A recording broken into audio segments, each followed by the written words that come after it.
Hi folks, happy I-Day. Today is October 14th, 2011, and it's currently 7:22 p.m. Eastern Standard Time. So this will be a simple unboxing of the iPhone 4S.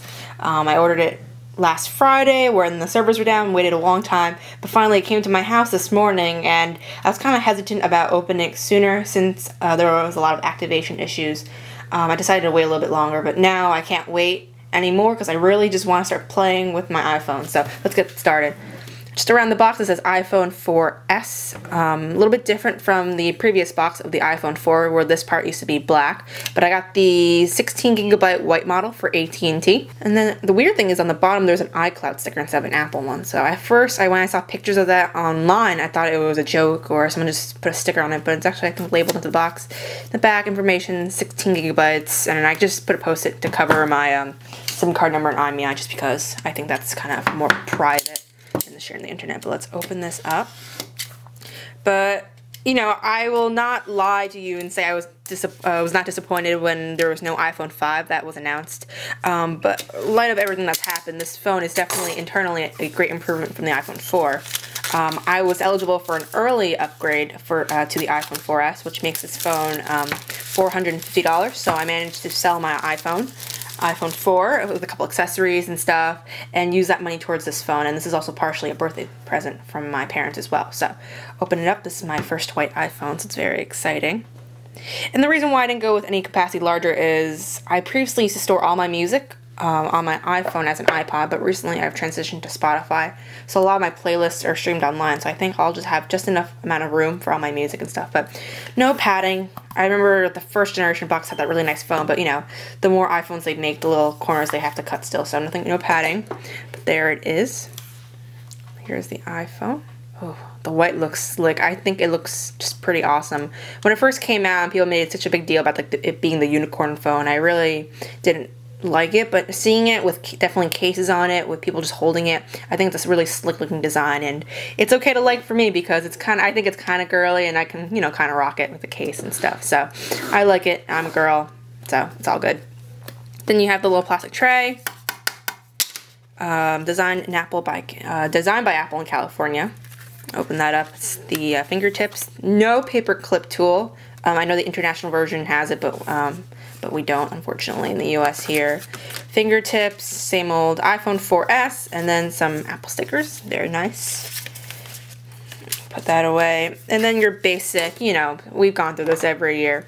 Your wall adapter with green dots so it won't catch on fire. Your USB cable, which I probably won't be using anymore since I won't be connecting this to iTunes. I'll be sticking it to the iCloud. And when I do plug my phone in, it will charge it in my the iHome dock. And then you have the microphone here, headphones and everything. Also very excited for Siri. Probably the most anticipated features I have, iOS 5. This is still, I haven't played with it yet, even though it was released on Wednesday. I was just kind of waiting for this release to have a whole clean experience with it. The improved camera, of course. What else? Definitely just the A5 processor. I can definitely feel as the launch of the iPhone 4S got closer and closer, my iPhone 4 got a little bit laggier and laggier, if that's really even a word. So, you know, I'm going to start off with a clean slate, better processor and everything. So really looking forward to those game improvements, to just everyday usability. But here's the iPhone 4, and let's just take a look at it. So starting off, you have your white bezel here with the white button. You have your front-facing VGA camera and the ambient light sensor. Moving on the side here, it really resembles that of a CMA iPhone or a Verizon iPhone, even though it is an AT&T iPhone. So that is the micro SIM card tray, the antenna band, power button, second microphone for noise cancellation, and I believe in the inside I read that they made the jack white as well. Yeah, you can kind of see it right there, just to match with the rest of the iPhone, which is pretty cool. Here you also have the second antenna bar here, and the biggest issue, the thing that makes me saddest with upgrading them, is that a lot of my iPhone cases have very specific cutouts for the AT&T iPhone. So since this is more of a Verizon iPhone, or it looks like it, a lot of my cases that I purchased over the year won't fit. So a couple of my in-case sliders will fit. I might order something else just to go with the white. But here are my volume buttons here. Here's another antenna band, and then the bottom, they made the bottom white, which is pretty cool.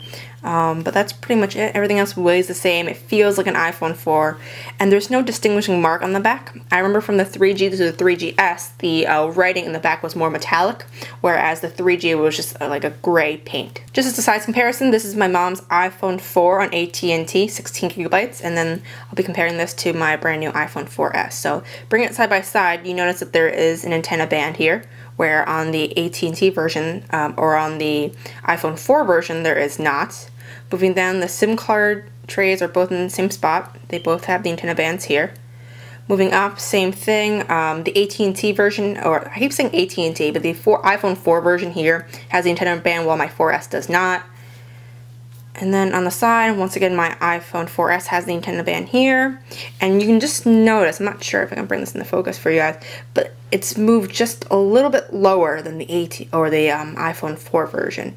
So a lot of the cases that are made specifically for the GSM version or the iPhone 4 version won't particularly fit. So it's better to get cases that have the full cut out there. And then you have your bands here. On the bottom, you can notice how the dock connector on the black iPhone is actually black, while this inside is white. So it's a very nice touch by Apple. So overall, on the back, same thing, just different color. I can finally do a first boot of my iPhone, because normally whenever I did turn it on, it was very anticlimactic just because it said connect to iTunes. But let's see what it'll do now, running the new iOS 5 software, so it's very exciting. This is my first time really using iOS 5. Yeah.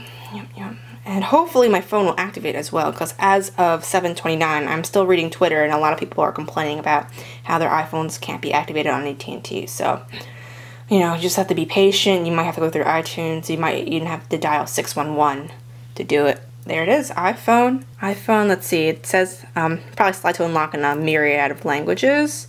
iPhone, 3G signal, the battery life. Whoops, sorry guys, I pressed the I button and it showed my info, which I took the time to hide on the box, but I was dumb enough to press the button, so I had to cut that out. But anyway, let's slide to unlock this. And let's, of course, do English. United States, let's go USA, let's enable location services here. And yes, and let's connect to my Wi-Fi network, which is actually my network.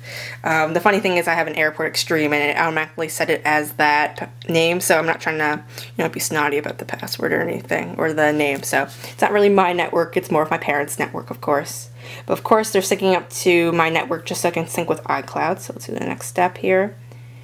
And let's hope we go with activation. So I accidentally showed my iPhone phone number, which wouldn't be good for the internet. No offense, but I wouldn't want you guys always calling if you guys ever had the urge to call me. But now I'm just activating the iPhone. I think it went through, so knock on wood. I'm just putting it in my billing zip code for the AT&T account, and then the last four of the social, the primary. Yep, and then now it's activating, so never mind, spoke too soon. And actually, looks like it went through. I'm agreeing to terms and services.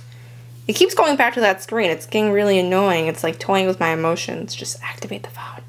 It's stating on the phone itself it might take up to 3 minutes to activate your phone, but if anyone has gone through ordering an iPhone through AT&T, like pre-ordering during, last Friday, and they said, oh, it'll take 3 minutes to access your account. It took me 15 minutes just to load in my information to check if I was eligible for the upgrade. So I don't really have that much faith in AT&T, but I think it went through, so I'm going to set it up as a new iPhone here, and then I'm going to sign in with my Apple ID here. And I was trying to transition my Mobile Me account to iCloud, but I had a little bit of trouble, I believe, since the servers were being really hammered by other people. So the whole other issue is I have a Mobile Me account, which I don't use for iTunes purchases. So all my purchased apps are on one iTunes account, while my Mobile Me is a separate one. So I'm not sure if I should use both or either, but I'm first logging in with my iTunes just so I can get access to the apps I downloaded over the years. But let's log in here.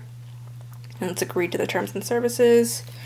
And it's just loading my Apple ID information. Yep, and now it's asking me to use iCloud. Of course, I'll use iCloud. That's one of the main reasons why iOS 5 is pretty awesome. And now it's asking me, when I back up over Wi-Fi, do I want to back up to iCloud or my computer? So I'm going to set it to iCloud now, hopefully, because I won't have that much information and it won't fill up my 5 gigs.